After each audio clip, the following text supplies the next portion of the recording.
Bom dia. Bom dia a todos. Sejam todos muito bem-vindos.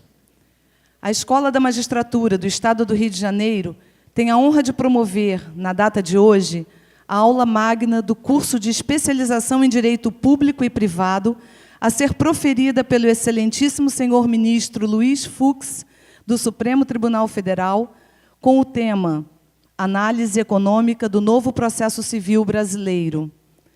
Para darmos início à solenidade, convidamos a compor a mesa de honra o excelentíssimo senhor desembargador Ricardo Rodrigues Cardoso, diretor-geral da Escola da Magistratura do Estado do Rio de Janeiro. O excelentíssimo senhor desembargador Milton Fernandes de Souza, presidente do Tribunal de Justiça do Estado do Rio de Janeiro.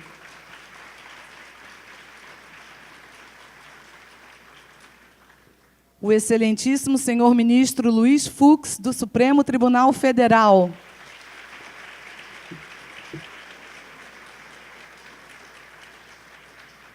O excelentíssimo senhor desembargador Luiz Sveiter, presidente do Tribunal de Justiça do Estado do Rio de Janeiro, no biênio 2009 e 2010. Excelentíssima senhora desembargadora Maria Augusta Vaz Monteiro de Figueiredo, terceira vice-presidente do Tribunal de Justiça do Estado do Rio de Janeiro.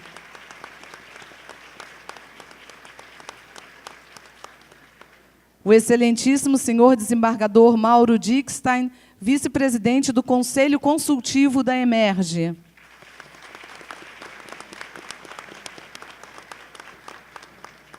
O excelentíssimo senhor desembargador Caetano da Fonseca Costa, diretor-geral da Emerge no biênio 2015-2016 e presidente do Fórum Permanente de Direitos Humanos da Emerge.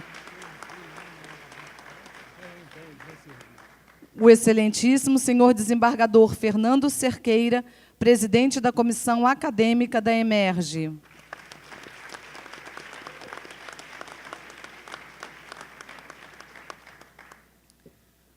Compõe a mesa de honra por extensão os seguintes senhores desembargadores: Querubim Júnior, Márcia Bodar, desembargadora Cláudia Pires, desembargador Luciano Silva Barreto, desembargador Alexandre Câmara, desembargadora Denise Nicol, desembargador Mauro Meister.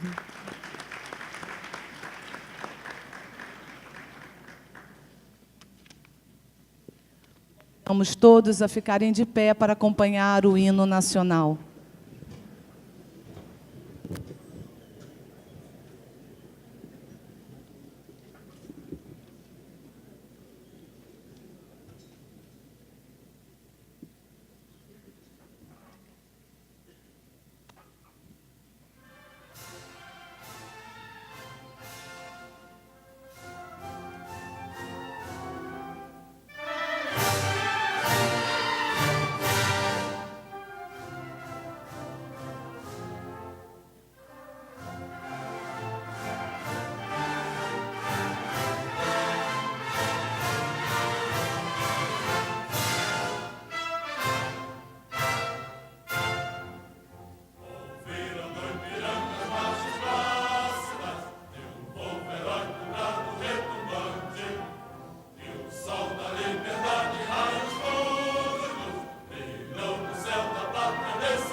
Neste momento, fará uso da palavra o excelentíssimo senhor desembargador Ricardo Rodrigues Cardoso, diretor-geral da Escola da Magistratura do Estado do Rio de Janeiro. Bom dia a todos. Excelentíssimos senhores componentes da mesa, excelentíssimo senhor presidente do Tribunal de Justiça, desembargador Milton de Souza, excelentíssimo senhor ministro Luiz Fux, em nome dos quais eu saúdo todos os demais integrantes da mesa e também, inclusive, da mesa de extensão, os senhores desembargadores, senhores juízes. Dirijo-me aos senhores alunos que estão aqui presentes, alunas, funcionários da Emerge, senhoras e senhores. Ainda que o nome do ministro Luiz Fux dispense apresentações, nós entendemos que sua trajetória exemplar é digna de ser evidenciada, em especial para uma plateia que é formada, em sua maioria, por estudantes jovens que vêm buscando no estudo do direito e hoje, em especial, nas salas da Emerge, o caminho para a sua realização acadêmica e profissional. Um pouco da vida do ministro. O ministro Fux é carioca, casado, pai de 2 filhos, ambos com atuação na área jurídica, uma desembargadora, outra advogado brilhante aqui do Estado. Construiu sua trajetória, sua história de sucesso pessoal, ao mesmo tempo em que edificava, no mundo jurídico, a carreira brilhante que temos tido a chance de acompanhar. O ministro se tornou bacharel em 1976 pelo UERJ, onde depois tornou-se professor titular de processo civil, aprovado em primeiro lugar em concurso, com a tese defendida tutela de segurança e tutela de evidência. Lecionou processo civil também na Escola da Magistratura. É atualmente membro do Conselho Editorial da Revista da Escola da Magistratura do Estado do Rio de Janeiro.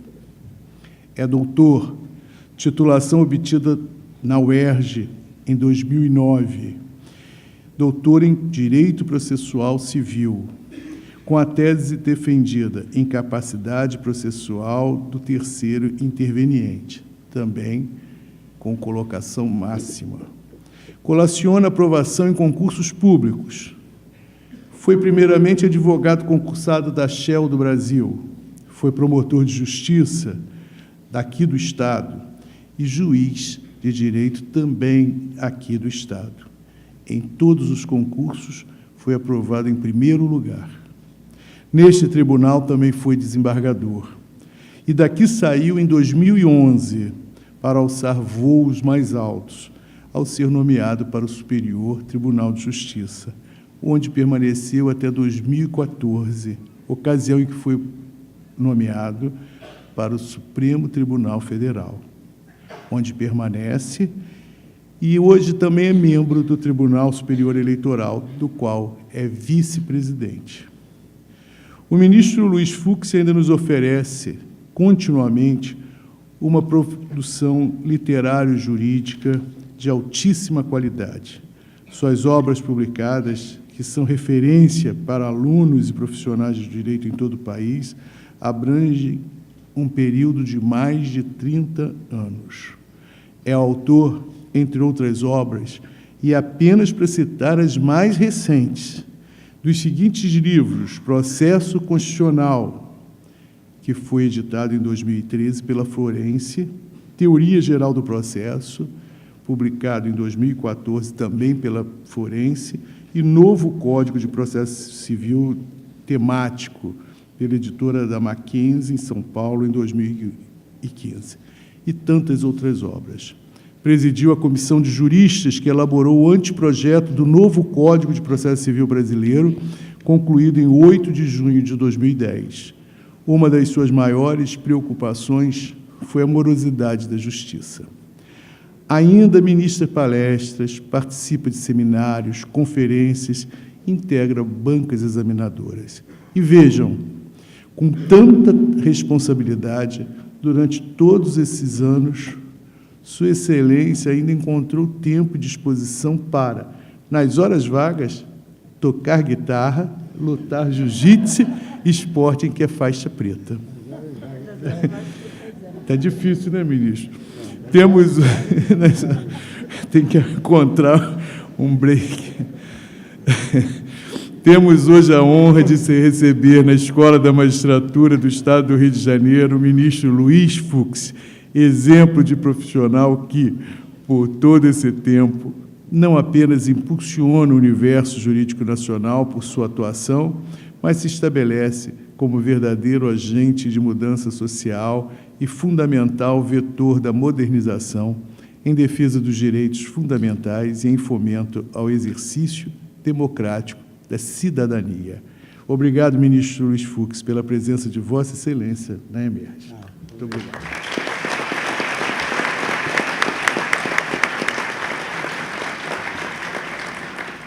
Ouviremos agora a palavra do excelentíssimo senhor desembargador Milton Fernandes de Souza, presidente do Tribunal de Justiça do Estado do Rio de Janeiro.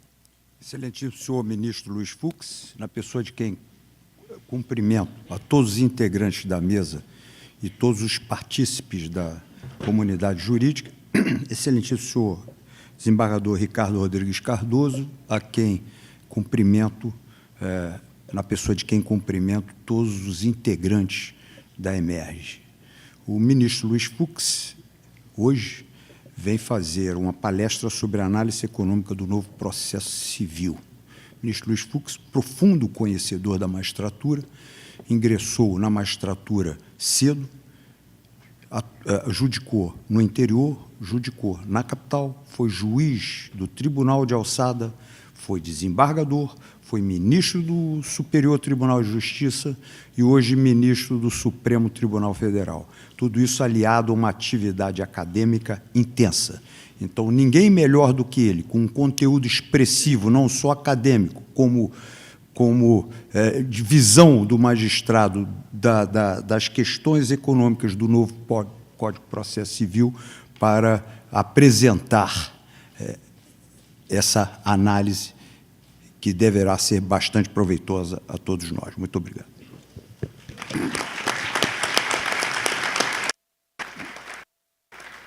Temos a honra de passar a palavra ao excelentíssimo senhor ministro Luiz Fux, do Supremo Tribunal Federal.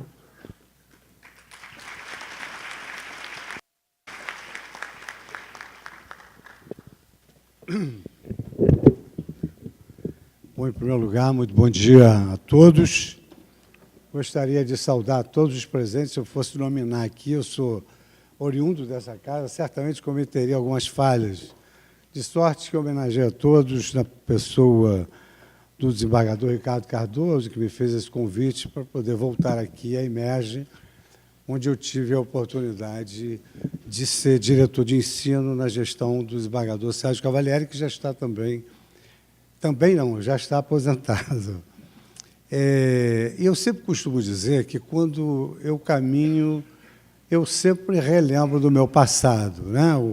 O homem é um carro com o retrovisor voltado para trás, para ver se ele justificou a sua presença, porque é com o nosso presente que a gente constrói o nosso futuro, é com o nosso passado que nós construímos o nosso presente. Então, é um motivo de grande desvanecimento poder voltar aqui ao meu tribunal, onde, além de ter percorrido a carreira toda, desde o interior, com marcas do interior, eu também tive, assim, na minha história de vida, quando jovem, eu vejo aqui que tem tanta gente jovem da Escola da Magistratura, e dizem que, na ordem da sacralidade das palavras, a fala, a mocidade vem apenas abaixo da oração.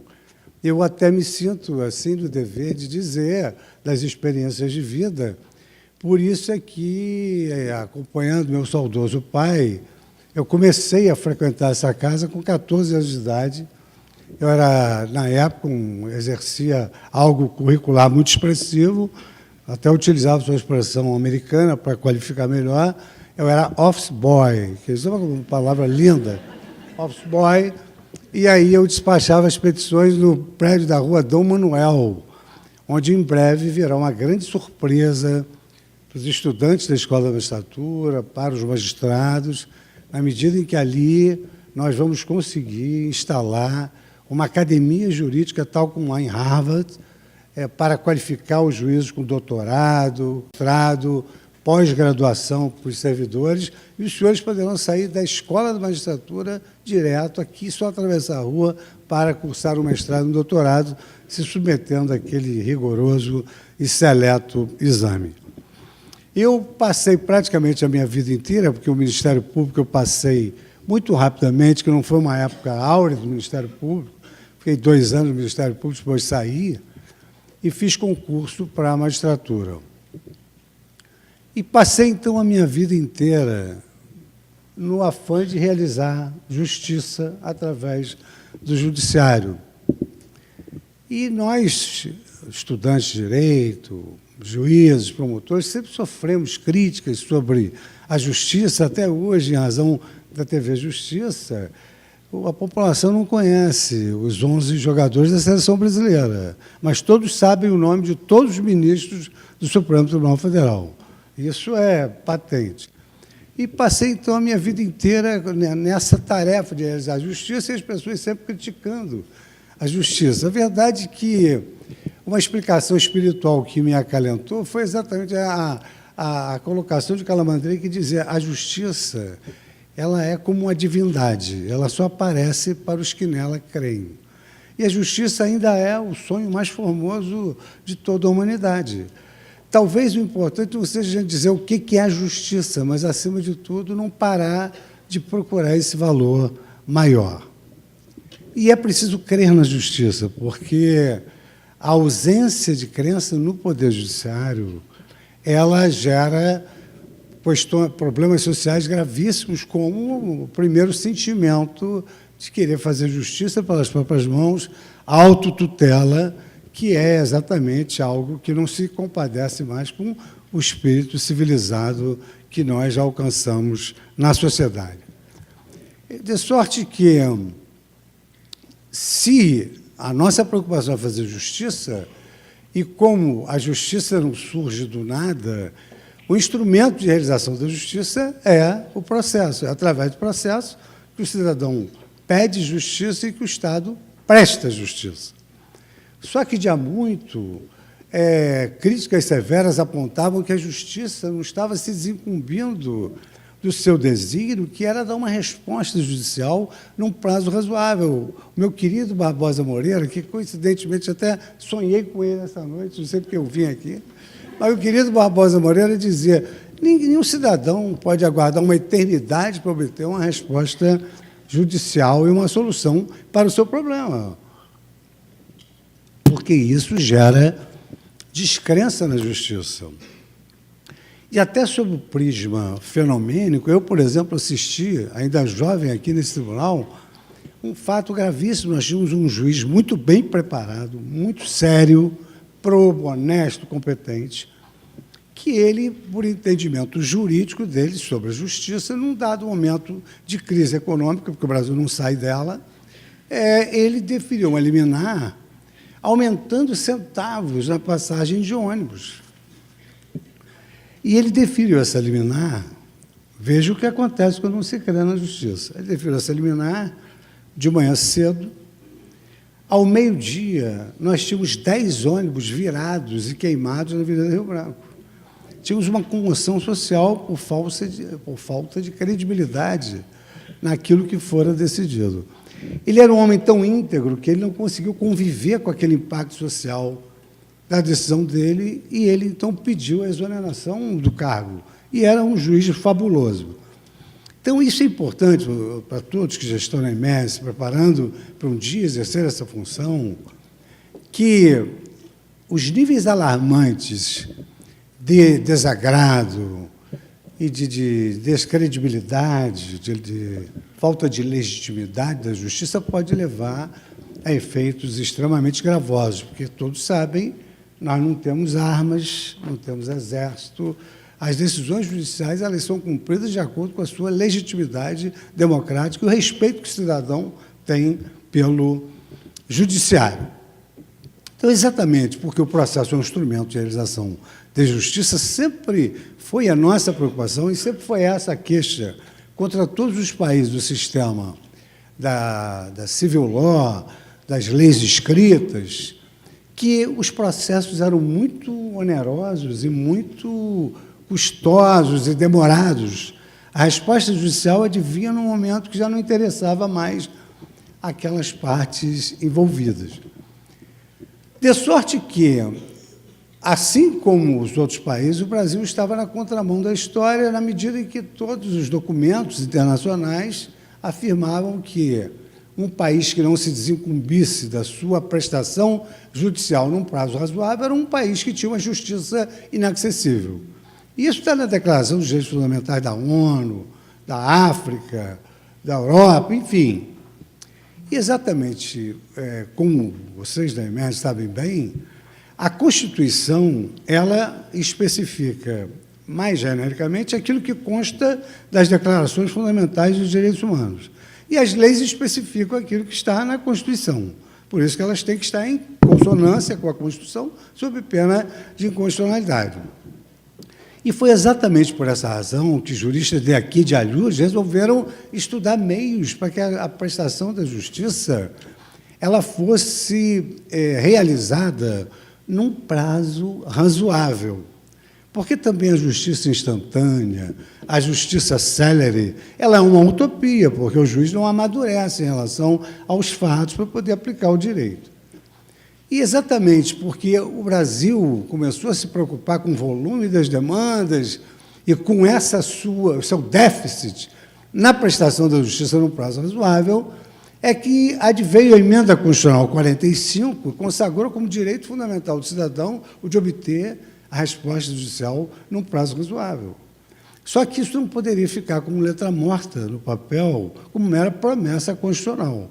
Então, era preciso que a legislação infraconstitucional especificasse quais são os instrumentos que o juiz teria à sua disposição para que a justiça fosse prestada de maneira mais, vamos dizer assim, num prazo mais razoável. Eu não gosto de dizer célere, porque parece uma justiça que se presta a qualquer preço.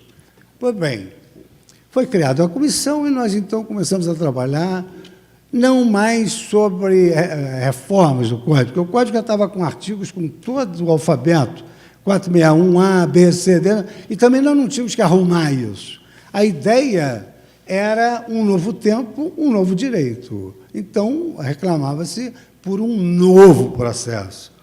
Eu nunca me esqueço, o professor Leandro Fragoso, numa aula inaugural na UERJ, ele dizia: eu não quero um direito penal melhor, eu quero algo melhor do que o direito penal.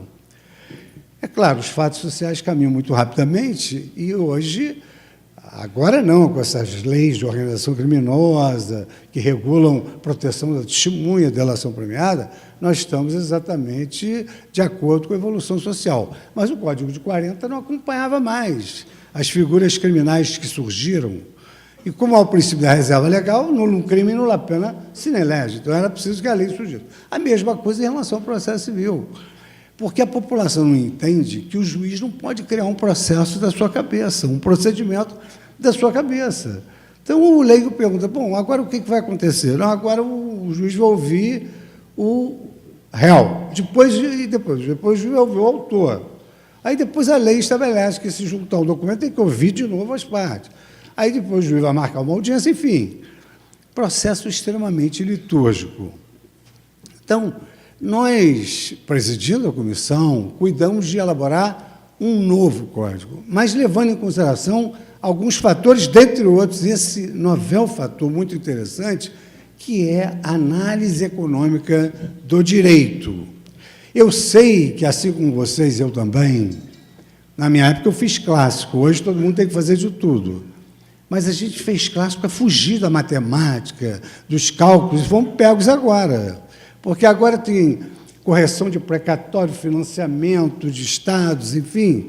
Então, agora, hoje em dia, o John Rawls, um notável professor americano, ele afirma, hoje se escreve sobre direito econômico e economia normativa. Então, não temos saída mais. Vamos ter que aprender isso Quer dizer, deixar introjetar não só aquelas noções teóricas, mas também essas noções econômicas. Então, os senhores verão, por exemplo, que o Código ele surgiu num momento em que hoje já se preconiza o precedente, que aproxima o sistema da civil law, do state law, ao sistema do precedente, da jurisprudência. O sistema da civil law é baseado na justiça e na moral. Então, são juízes que criam decisões judiciais a partir da lei. No sistema da common law é baseado na justiça e na razão. Então, eles criam soluções judiciais partindo da premissa de que uma causa não pode ser tão diferente da outra que não mereça aplicação do mesmo precedente, ainda que esmiuçando as premissas a que foram analisadas para chegar ao precedente. Então, quando surge essa obrigação de nós elaborarmos um novo código, nós nos deparamos com esse horizonte, com esse ambiente. Primeiro, o Brasil não era mais um sistema genuinamente da civil law. Tínhamos ações coletivas, coisas julgadas erga omnes, amicus curiae, enfim, tudo que veio do sistema anglo-saxônico. Em segundo lugar, houve uma notável constitucionalização do direito.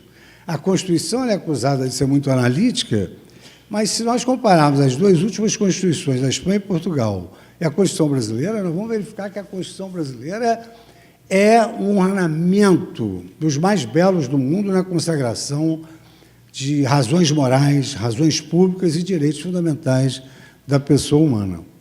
E o Código invadiu todas as searas. E a Constituição invadiu todas as searas também. Então, a Constituição regula processo penal, regula processo civil, regula direito de família, regula tudo. Então, em primeiro lugar, tínhamos que elaborar um código à luz dessa simbiose entre o sistema da civil law e da common law, à luz da constitucionalização do direito, quer dizer, todas as inovações tinham que perpassar pelo tecido da Constituição, pelas promessas constitucionais, e, sem prejuízo, nós tínhamos que encontrar fórmulas capazes de que a parte se desgastasse menos e obtivesse uma solução judicial mais rápida.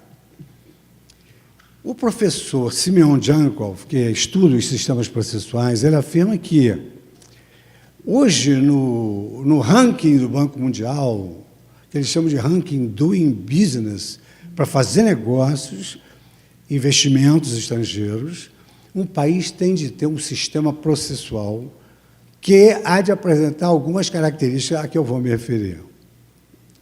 E, basicamente, o processo há de ser um instrumento eficiente. O maior valor para a economia é a eficiência. Então, nós nos aproximamos da economia na medida em que nós temos de preconizar um processo eficiente. Quer dizer, não é mais tão importante assim pressupostos processuais, condições de ação que, evidentemente, permearam o ordenamento de 1973, através da influência do professor Liebman, notadamente, mas agora a visão é outra. Agora é uma visão consequencialista e pragmática. Como é que nós vamos resolver os problemas dos cidadãos que não podem fazer justiça pelas próprias mãos, de maneira que o juiz possa prestar uma justiça num prazo razoável, não haja desprestígio do Poder Judiciário pela demora da prestação judicial e, ao mesmo tempo, tenhamos essa visão econômica do processo. Eu não vou falar sobre a constitucionalização do processo, que está aqui dentro. Quem verificar do artigo 1º ao 13º vai verificar que aquela velha regra de que o juiz prestará a justiça tendo em vista os fins sociais a que ela se destina, hoje ela é substituída por uma regra improcedente que afirma: o juiz, ao decidir uma causa, respeitará a dignidade humana, que é um problema importante na hora de solucionar uma questão de família, obedecerá ao princípio da eficiência, que é importante na questão administrativa, o princípio da razoabilidade, que, digamos assim, é o critério por que perpassa toda e qualquer decisão judicial. E até vou dar um exemplo, porque eu acho importante os exemplos da vida prática. Eu não invento exemplos, eu dou exemplos que aconteceram aqui, na 9ª Vara Cível, em Caxias, Trajano e Moraes, por onde eu passei. Na época, na 9ª Vara Cível, havia uma lei de locações que afirmava que o locador tinha o direito inimpugnável de retomar o seu imóvel, o proprietário. Ele podia pedir o imóvel para ele, o locatário só podia recorrer na rua. Essa é uma regra de direito. Mas essa regra tem que ser interpretada. Na época, essa regra tinha que atender os fins sociais a que ela avisava. E eu, então, tinha o hábito de convocar as partes para uma audiência especial para ouvi-las. E, paz, meus senhores, que nessa audiência, apregoadas as partes, entrou um professor de curso secundário, que não acumulava funções, um homem pobre, e, do outro lado, uma senhora, os dois advogados. E o oficial de justiça me disse: doutor, eu não conseguia citar esse professor, porque não tem luz na casa dele. Então, eu ligava uns fios e tal, morava num prédio de galeria. E essa senhora morava na Avenida Vieira Soto, que é uma avenida Ipanema supervalorizada. E ela, então, entrou com um pedido de retomada para uso próprio, baseada na lei de locações de que o inquilino não tem saída. Ele vai embora e recorre na rua. Eu, então, marquei aquela audiência porque achei curioso aquilo. Proprietário qualificado na inicial morava na Vieira Soto. O professor morava numa galeria promíscua, num bairro da cidade. Como é que essa senhora vai retomar para uso próprio? Aí ela compareceu à audiência, eu falei: olha, eu costumo conversar com as partes, gostaria de saber como é que a senhora vai, para que fim a senhora vai retomar. Ela falou: não, tem umas quinquilharias lá em casa, que eu preciso de um lugar para jogar elas assim, guardar. Agora, os senhores sabem, locação é algo social, a pessoa tem a moradia da pessoa. Era um apartamento que o professor podia pagar de aluguel. E ela, completamente sem limite e sem noção, ainda levantou para me mostrar a renda dela mensal, que era espetacular. Chegou até a me humilhar na qualidade de juiz. Mas não foi por isso que eu julguei improcedente. Foi por isso. Foi porque eu entendi que aquilo não tinha a menor razoabilidade, aquela retomada para os bloqueios, e que não era sincero o pedido. Porque a lei presume a sinceridade, mas a presunção admite prova em contrário. Bom, então vejam como é importante essa constitucionalização do processo, o juiz passar a sua decisão pelo tecido constitucional para que dê, acima de tudo, uma solução justa. Pois bem, e o sistema do common law e da civil law está aí, com precedentes, poderes do relator, a força da jurisprudência. Sob esse outro ângulo da análise econômica do processo, há diversos estudos modernistas da Escola de Chicago, da Escola de Harvard, o professor Louis Cadier, da França, onde ele assenta alguns critérios, os quais denotam que o sistema processual ele é, digamos assim, um sistema obediente à moderna análise econômica do processo. Em primeiro lugar, um sistema que tem que se preocupar com a duração razoável dos processos. Em segundo lugar, um sistema que deve se preocupar com o desestímulo de ações frívolas e de recursos infundados. Em terceiro lugar, um sistema que deve se basear na gestão processual e no fato de que as partes são sujeitos ativos daquele case management, daquele caso. E, em quarto lugar, a tutela dos créditos. E, em quinto lugar, a força da jurisprudência, porque ninguém vive sem previsibilidade. Se você já sabe como a jurisprudência decide determinada causa, não adianta você não adotar isso na sentença para postergar e fazer com que a parte busque esse resultado só quando chega ao Supremo Tribunal Federal. E aqui, entre nós, não tem problema, nós entendemos isso, mas o leigo não entende. O leigo, ele sonha que a causa dele vá ao Supremo Tribunal Federal. Ele não sabe quando volta, mas ele quer que vá. E o advogado fica um pouco sem saída, né? Porque o advogado diz assim: a parte perde em primeira instância, a apelação perdeu, o que temos para fazer agora? Um recurso especial. Especial, se eu não abro mão. Aí o advogado comete um erro falho e vai lá e fala: não, mas tem um extraordinário. Bom, extraordinário, então, esse é espetacular. Não tem nada além Disso? Não, não tem. Pois bem. Então, nós também levamos em conta essa força da jurisprudência, à luz da análise econômica do direito, exatamente para que a decisão esteja de acordo com aquela jurisprudência e o juiz possa decidir desde logo, porque aí, evidentemente, não adianta interpor recurso contra a jurisprudência, conforme o Código diz, predominante. Pois bem, então, passemos ao primeiro aspecto, duração razoável dos processos. Esse é um critério do professor Louis Quedier, da Universidade de Sorbonne, e que, no meu modo de ver, vem todo ele consagrado no novo sistema processual brasileiro.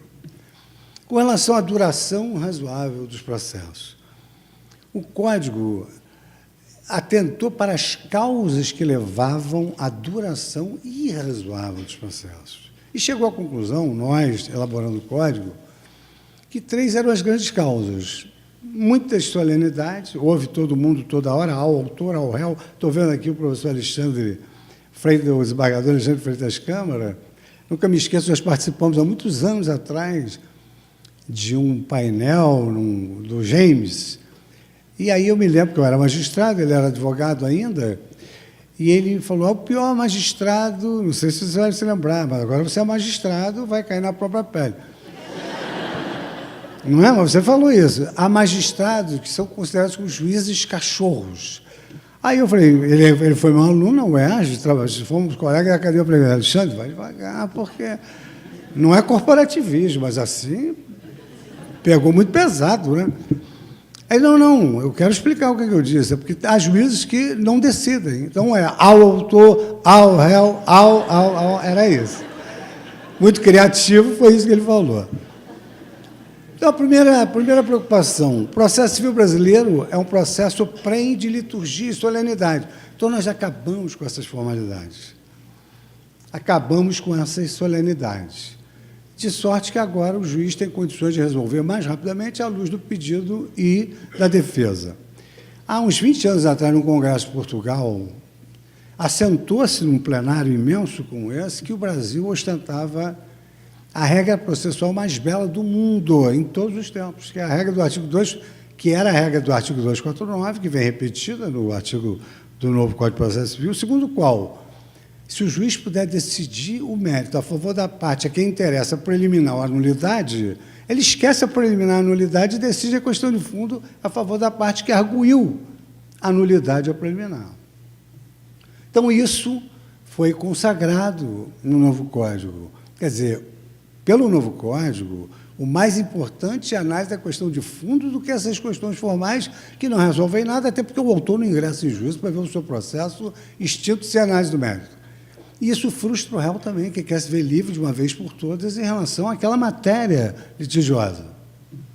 Além disso, nós tínhamos um processo principal, um processo cautelar, agora é um processo só. A parte formula o pedido de tutela de urgência e dias depois ela dita a petição inicial. Então, é um processo único. E outras questões relativas à formalidade.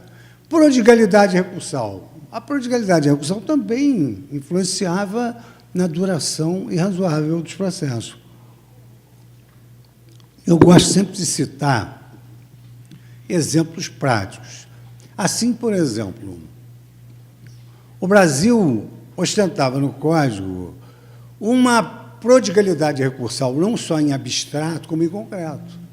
Em abstrato, o Código estabelecia, cabe agravo de instrumento, agravo retido, embargo de declaração, embargos infringentes, apelação, recurso extraordinário, recurso especial, agravo regimental, reclamação, enfim, uma infinidade de recursos.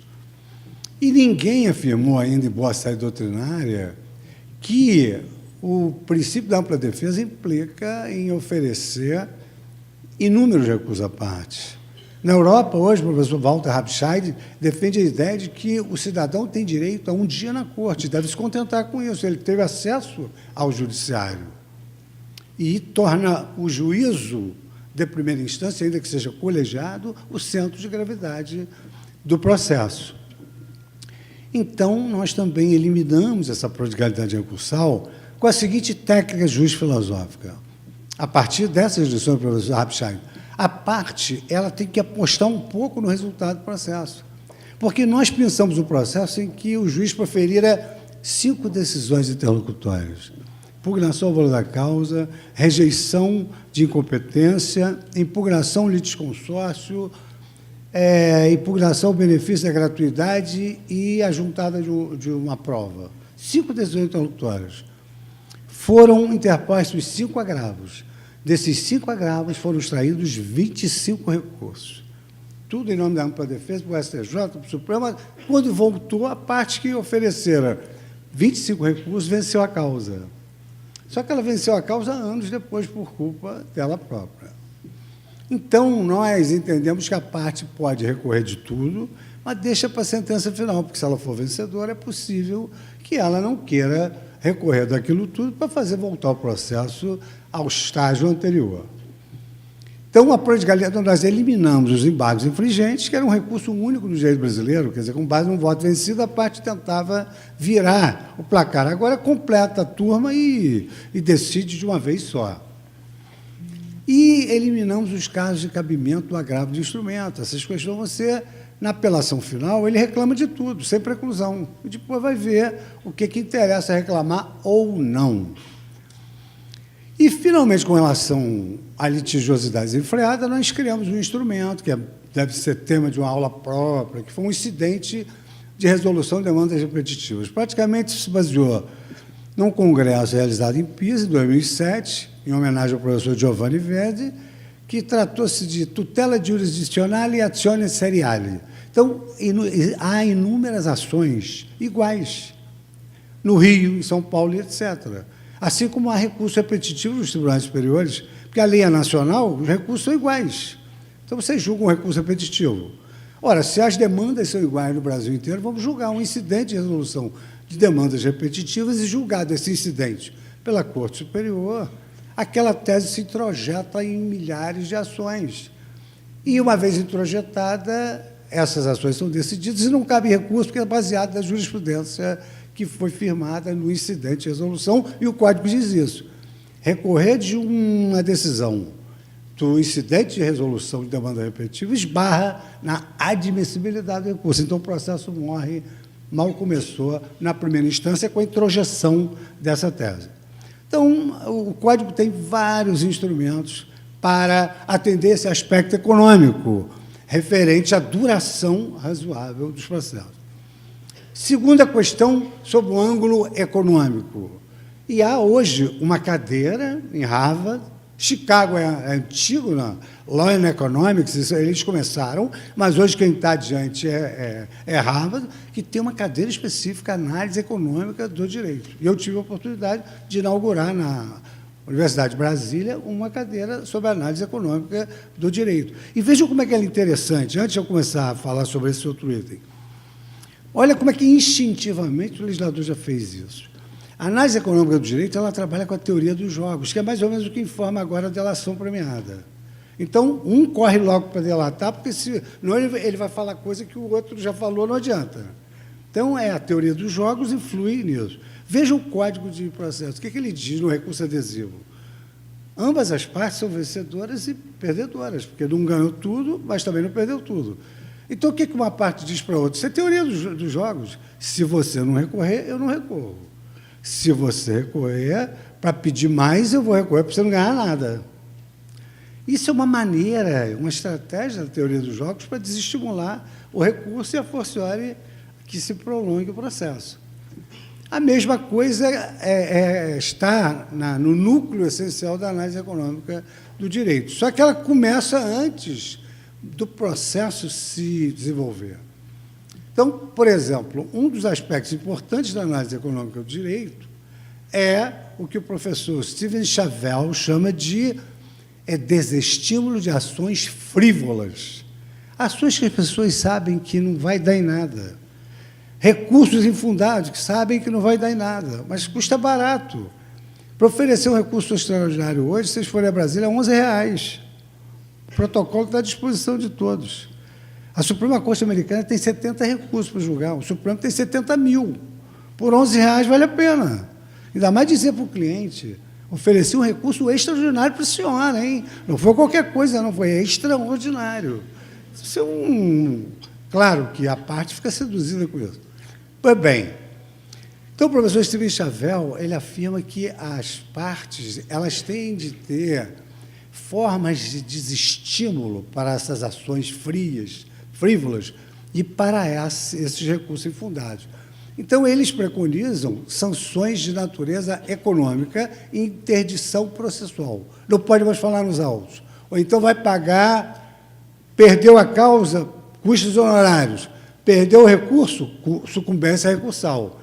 E aí o novo código, à luz dessa análise econômica, estabeleceu sanções, sucumbência recursal, interdição de falar nos autos com abdicação do contraditório. Então, vejam que esse segundo aspecto, importantíssimo da análise econômica do direito, foi atendido pelo Código. Terceiro aspecto, a contratualização do processo. O processo é das pessoas, o processo é das partes. Tem que vencer esses mitos ortodoxos de que o juiz do processo é a pessoa mais importante. A pessoa mais importante do processo se adstringe às partes. Elas é que são sujeitos ativos, elas que podem negociar. Então, o artigo 191 do Código, ele trouxe a possibilidade de as partes estabelecerem um procedimento. Quantas vezes eu, na nona vara civil, o advogado chegava e dizia, doutor, meu cliente quer o seguinte, ele fez o pedido dele, o réu se defende. O que o senhor decidir, a gente aceita. Isso é coloquialmente. Como é que se faz na arbitragem? Escolhe-se o árbitro, deixa o árbitro escolher o procedimento, a lei material aplicável. Ora, se você pode fazer isso com o árbitro, que é o terceiro, por que você não pode fazer isso com o próprio judiciário? E hoje pode. Nós temos a contratualização do procedimento. Hoje há muita discussão sobre o que pode ser negociado. Eu acho que pode ser negociado tudo. Pode ser negociado tudo, porque a lei diz que se os direitos são, se eles forem disponíveis, as partes capazes, elas podem negociar absolutamente tudo. Nós temos hoje questões de Estado resolvidas no foro extrajudicial, divórcio, separação, inventário, tem até hoje uso capião através do foro extrajudicial. Então, eu entendo que nós também levamos em consideração esse dado importantíssimo da contratualização do processo civil. Mais um elemento importantíssimo, segundo a análise econômica do direito, como o juiz não é mais o principal protagonista do caso, ele deve submeter a causa à possibilidade de as partes engendrarem uma conciliação. E, na qualidade de juiz de carreira, eu verifico que a conciliação é realmente a melhor forma de solução dos litígios. Por quê? Porque as partes transigem, elas próprias podem negociar sobre o objeto litigioso. E, muitas vezes, o juiz não consegue dar uma solução que é obtida através da conciliação. Eu, por exemplo, na nona vara civil, antes de contar o caso, vamos falar da doutrina para não perder. Então, dirão os senhores, bom, mas uma pessoa, para fazer a conciliação, ela depende de dois fatores importantíssimos. Primeiro, saber quais são as chances de êxito e os riscos de derrota. E depois elas têm que ter a sensação de justiça e de felicidade. Isso é um autor novo, o professor Jonathan Mazur, de Harvard, que diz uma pessoa, para fazer acordo, ela tem que se sentir que ela tem que sentir que ela foi destinatária de uma solução justa, que faça ela feliz. Porque se ela fizer um acordo contrariado, certamente ou vai descumprir o acordo ou não vai se retratar. Então, sensação de justiça, felicidade e saber as chances de riscos e êxitos. Então, o professor Michel Polinsky sugeria algumas coisas que o Código trouxe, o professor de Stanford, o Código trouxe de uma forma magnífica, e é o único artigo que eu vou ler aqui, que diz o seguinte, nunca houve isso. Artigo 381. A produção antecipada de provas será admitida nos casos em que, 3, o prévio conhecimento dos fatos possa justificar ou evitar o ajuizamento da ação.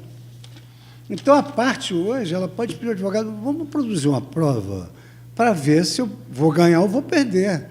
E aí, então, vou verificar se eu vou recorrer, não vou recorrer, se eu vou propor ação, se eu não vou propor ação. Então, isso é aquela advertência da Escola Econômica do Direito de que as pessoas têm que saber suas chances. Isso é uma análise econômica. Se eu vou ganhar, eu vou propor. Se eu não vou ganhar, eu vou perder. Mas se eu propuser uma ação, eu também posso gerar com que a parte faça uma conciliação. Essa é a análise econômica do direito. E as soluções, normalmente, são soluções conciliáveis que agradam as partes que elas não obteriam se dependesse da decisão judicial. Na 9ª Vara Civil, eu recebi uma ação processuária de força nova baseada num contrato. Nesse contrato, o cidadão ele assinou dizendo que sairia do terreno onde ele ocupava um barracão de um canteiro de obras em 6 meses. E a entidade bancária erigiria ali um prédio.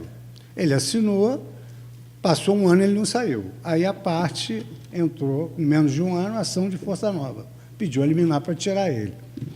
Naquela oportunidade, foi até interessante isso, porque o tribunal havia realizado um encontro na casa do cardeal Dom Angelo Salles para tratar da questão pastoral da terra. E a metade da plateia, como essa, era dividida entre juízes e, do outro lado, favelados. E o que a população carente se queixava é que os juízes deferiam liminares sem saber se por detrás daquela pessoa havia uma família, que poderia trazer um problema muito mais grave. Se a justiça quer evitar um problema social, evidentemente que não pode criar um problema social maior. Então, naquela oportunidade, ficou assentado que o juiz, antes de deferir liminares processuais, ouviria as partes. E eu marquei essa audiência. Havia, na época, audiência de justificação para essa ação processuária.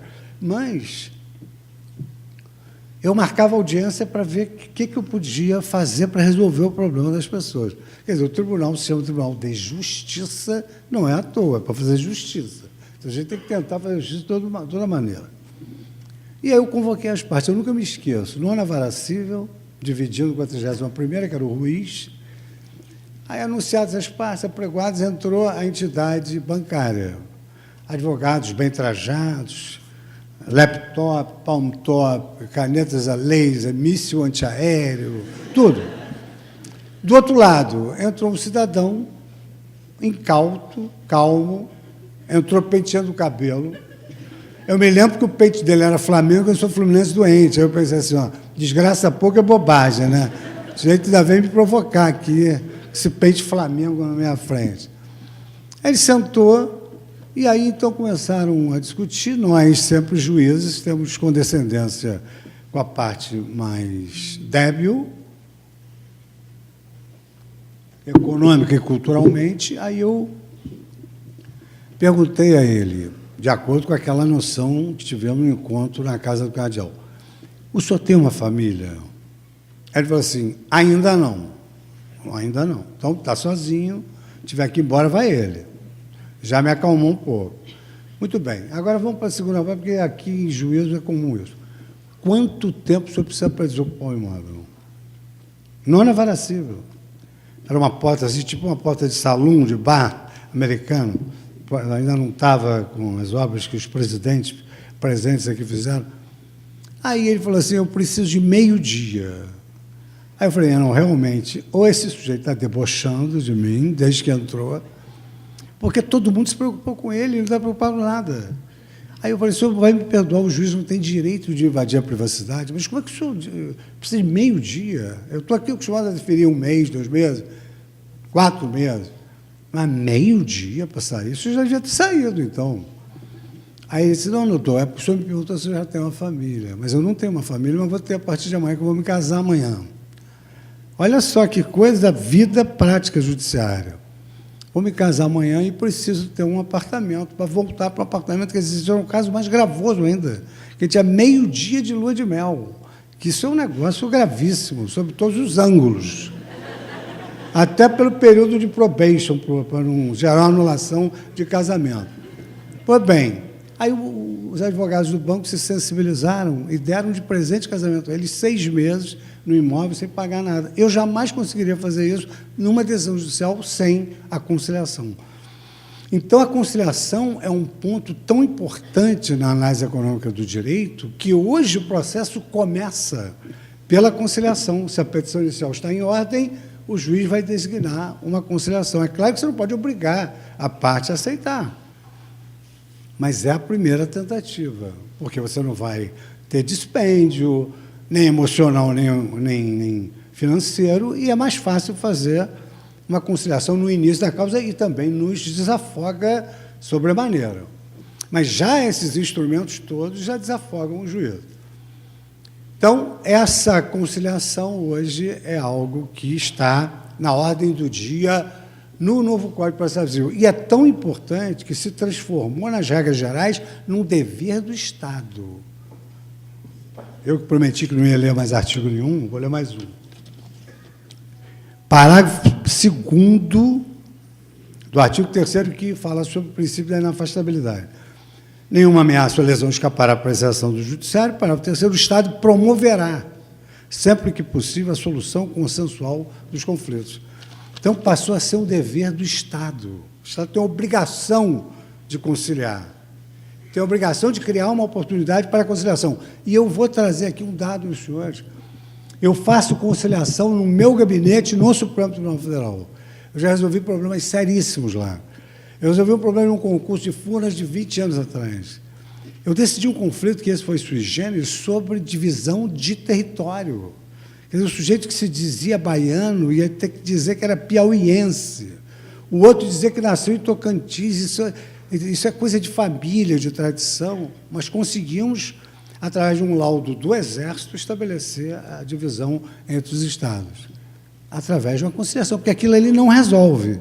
Há determinadas questões que, se o juiz não tomar a iniciativa para fazer a conciliação e não tiver habilidade para evitar que uma parte arranque concessão da outra, há coisas que não se resolvem bem. As pessoas não vão sair satisfeitas. E aí entra em cena essa questão do sentimento de justiça e de felicidade. Você tem que acenar para os dois. Tem que acenar para os dois. Na ação de consignação, doutor, está depositado aqui R$1 milhão. Qual é o fôlego da sua empresa de não levantar esse dinheiro? A outra parte não concorda que é levante, paga o resto em 6 vezes, enfim. Então, nós temos que ter habilidade para conduzirmos essas conciliações, que hoje é a grande tônica da análise econômica do direito. Além desses dados, com menor importância, mais ou menos, nós temos a gestão processual. Hoje o processo tem que ser gerido. Não pode ser, olha, entrou o processo, junta na pilha, não. O processo hoje tem gestão processual.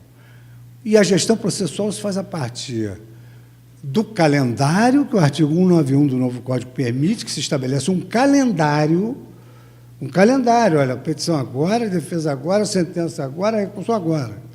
Então, datas, calendário processual, 191. E mais ainda, a gestão processual, ela também leva em consideração a ordem cronológica dos processos. Quer dizer, não há mais essa possibilidade de ficar empurrando o processo mais difícil para depois. Isso é do meio jurídico, isso é da praxe forense. Assessor faz pesquisa de processo mais fácil, vai deixando o difícil para depois. Estagiário diz que os autos estão no contador, estão conclusos para o juiz, porque o chefe não vai lá para escuta, o juiz está concluído, porque o estagiário falou, não vai. Então, sempre que se pode, se empurra para o lado dos processos. Agora, tem a ordem cronológica. Fácil ou difícil, o processo que entrou primeiro merece estar concluído, tem que ter solução prioritária. A força da jurisprudência. A força da jurisprudência é outro tema que daria um seminário. A força do precedente. Só um detalhe. Nós temos a nossa cultura do precedente. Não adianta aplicar a cultura do sistema da common law para o Brasil, porque eles lá esmiuçam o precedente, obter dictum, e de ratio decidendi, não. O ICMS não incide na base de cálculo do PIS e da CONFIS. Esse é o precedente. Não dá para inventar.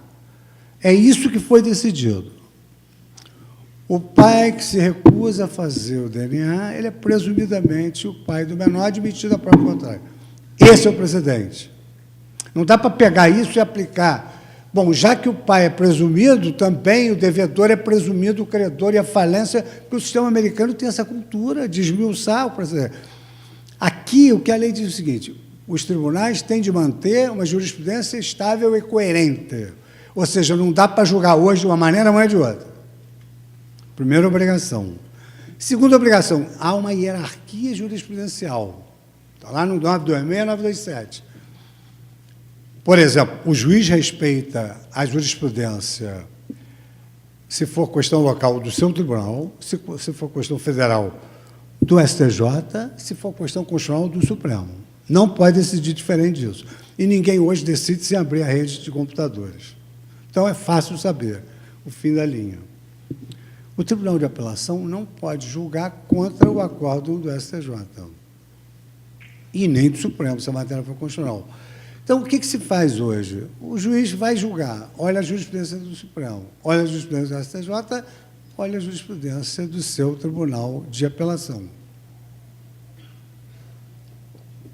Essa hierarquia é importante, porque hoje um recurso que queira voltar-se contra a jurisprudência que o Código enuncia como vinculante, esse recurso é considerado inadmissível, até no mérito. Cabe até um agravo regimental, mas ele é inadmissível e o procedimento se simplifica sobremodo e o processo termina rapidamente. Então, essa adoção da força da jurisprudência, à luz da análise econômica do direito, veio do fator previsibilidade. Ninguém vive sem previsibilidade. Se você já sabe que aquela questão é resolvida assim pelo Tribunal Superior, você já sabe o que você vai dizer para o cliente, o juiz já sabe o que ele vai decidir. Mas diz a lei, minudencia, diz por que esse precedente se aplica a esse caso, porque todo precedente mostra o seu genoma, como é que ele surgiu. Então, tem que ser um caso para similitude fática e jurídica, como se exige para embargos, se exige para embargos de divergência. E, por fim, a tutela de créditos. E aí o Código já estava adiantado e agora está mais ainda. Primeiro, houve um aumento de títulos executivos. Então, parte logo para a penhora e, se tiver dinheiro na conta, penhora logo a conta, pega aquele dinheiro e entrega para o credor. Além disso, temos hoje a primeira forma de pagamento é a adjudicação. Não precisa nem gastar dinheiro com leilão. Vou ficar com bem. Se valer mais, entrega o saldo ao devedor. Se valer menos, vamos ver o que nós vamos prosseguir, o que nós vamos aprender do devedor. E, além disso, hoje já está regulada a penhora de faturamento da empresa, porque também não é lícito a empresa faturar, transfere para o sócio e não sofrer nenhum percalço por aquela dívida. Então, não inviabilizando a empresa, os juízes devem fixar o percentual para a penhora de faturamento, que era uma vexata question na jurisprudência. Então, eu diria aos senhores o seguinte: o novo Código ele vem influenciado por essa escola econômica. Isso é uma matéria interessantíssima para nós estudarmos, ao longo do tempo, amadurecendo essa cultura, sem prejuízo de ler a lei. Mais importante que eu diria para os alunos da UERJ, da EMBERJ, o importante é ler a lei, ler toda a lei. Depois de ler a lei, aí vocês leiam a doutrina. E depois da doutrina, leiam a jurisprudência, para ver como é que na vida prática aquilo se desenvolve. Foi com esses critérios que eu consegui alcançar os êxitos que o presidente mencionou e que me preocupou sobremodo, que a leitura de um currículo desse nos impõe uma palestra à altura daquilo que a gente já conseguiu. Mas, pelo silêncio do auditório, eu estou gostando, estou indo bem, então está ótimo. Bom, então, basicamente, são essas digamos assim, as premissas da análise econômica do direito. Basicamente, são doutrinadores de Harvard. Quem se interessar eventualmente por isso, passa um e-mail, eu dou a indicação bibliográfica. Agora, eu queria falar só uma palavra, e a última, sobre a responsabilidade de vocês, estudantes da EMERGE, que a Forciore é uma responsabilidade prospectiva em relação à carreira que vocês querem integrar. O judiciário, pela experiência que eu tenho, ele é uma ponte por onde passam muitas injustiças, muitas misérias, muito flagelo social. E é a última porta que o aflito tem para bater. E hoje, mais do que nunca, a justiça é o sonho da sociedade. Então, a nossa responsabilidade é muito grande, tanto do advogado, estudante de direito, como do juiz. Eu, enquanto magistrado da Suprema Corte Americana, a brasileira, posso afirmar a vocês que o Brasil e que o Supremo Tribunal Federal vai levar o Brasil a um porto seguro ao invés do naufrágio que se anuncia por aí. Mas é claro que há momentos de sonhos desfeitos, de desventuras. Isso faz parte da vida humana. Isso faz parte da vida humana. E quando esse sentimento abater vocês, lembrem da velha canção do Tamoio Gonçalves Dias. A vida, ela é luta renhida, e viver é lutar. A vida é combate que os fracos abate, e os fortes e os bravos só faz exaltar. Eu olhei para essa menina, fiquei emocionado também. Muito obrigado pela atenção comigo.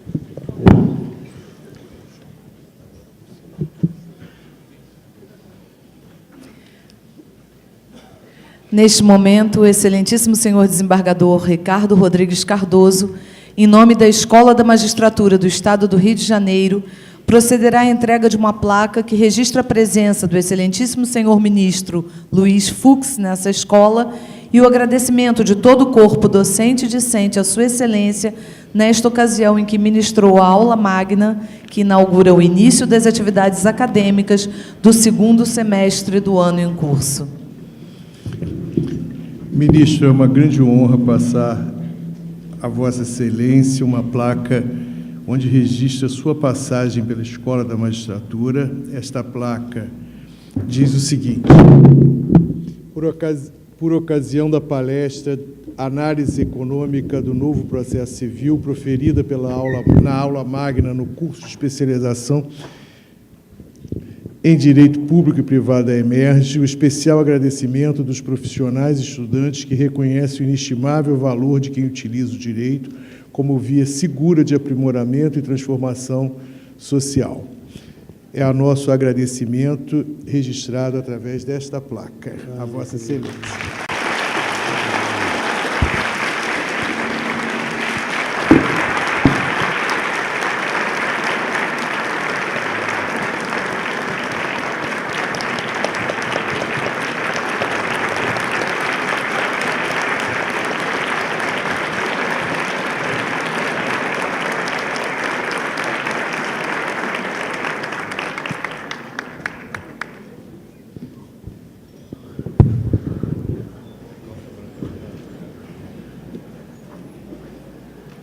Voltamos a palavra ao excelentíssimo senhor desembargador Ricardo Rodrigues Cardoso para que profira as palavras finais.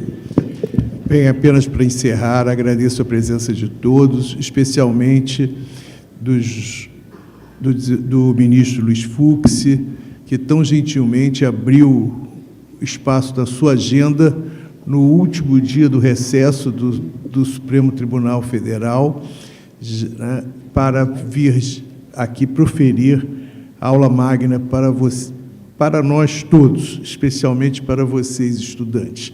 Sua Excelência tocou no ponto que eu tenho ultimamente, ministro, destacado muito em oportunidades que eu tenho podido falar.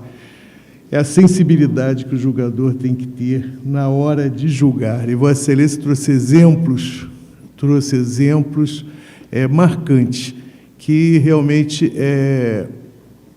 indicaram um caminho na sua trajetória, como um magistrado sensível, que não tem apenas na letra objetiva da lei a solução para os litígios. Eu sempre digo, e tenho destacado isso, que é necessário que o juiz moderno ele tenha essa sensibilidade para que enxergue que atrás daquele processo, hoje virtual, existem vidas, pessoas que precisam ser ouvidas, né, para que nós possamos realmente proporcionar uma boa prestação jurisdicional. Então, eu fiquei muito satisfeito, não só por ter Vossa Excelência, que é amigo nosso, amigo desta casa, um magistrado que proveio daqui, não é? Começou a sua trajetória como julgador no Poder Judiciário Fluminense, mas também por Vossa Excelência ter passado essa lição para os nossos jovens, que todos aqui estão aqui porque querem um dia ser juízes. Então, é bom que recebam aquela sementinha, cada vez que ouvem um magistrado, ouvem uma pessoa, saber que juiz não é só aquele que abre um código, analisa, aplica a lei, fecha e diz, até logo, vou para casa, que as nossas decisões têm imensa repercussão. Cada problema é um problema, por mais comum que eles sejam. É que nem um médico, ministro. Às vezes nós recorremos a um médico, é uma coisa boba para o médico, mas se ele nos tratar de forma a chegar ali e dizer, vá para casa, não é nada, e nem ao menos nos ouvir, nós não vamos gostar daquele médico. Pode ser a justiça é mais ou menos isso. Nós precisamos, cada julgador tem que ouvir, saber. Então, eu fiquei muito contente com isso, foi uma experiência muito boa, e, mais uma vez, a Emerge agradece a presença de Vossa Excelência, dizendo sempre que essa casa é sua. É sua, está sempre de portas abertas para Vossa Excelência. Muito obrigado, dou por encerrada a sessão.